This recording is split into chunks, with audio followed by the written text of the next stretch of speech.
ఏ సందర్భాలలో వారసులు తమ వారసత్వపు ఆస్తులపై హక్కులను కోల్పోతారు?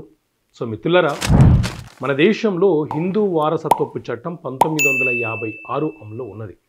ఈ చట్టాన్ని కేంద్ర ప్రభుత్వము 2005వ సంవత్సరంలో సవరణ చేసింది. ఈ చట్టంలోని సెక్షన్ 24, సెక్షన్ 25 మరియు సెక్షన్ 26 ప్రకారంగా వారసత్వంగా వచ్చే ఆస్తులపైన వారసులు తమ వారసత్వపు హక్కులను కోల్పోయే ప్రమాదం ఉంటుంది. ఏ సందర్భాల్లో అంటే సెక్షన్ 24 ప్రకారంగా ఒక వ్యక్తి పునర్వివాహం చేసుకున్న ఒక వ్యక్తి మరణించిన తర్వాత అతని భార్య పునర్వివాహము చేసుకుంటే ఆ భర్తకు వచ్చే వారసత్వపు ఆస్తులు ఏవైతే ఉన్నాయో ఆ భార్యకు సంక్రమించడానికి అవకాశము ఉండదు.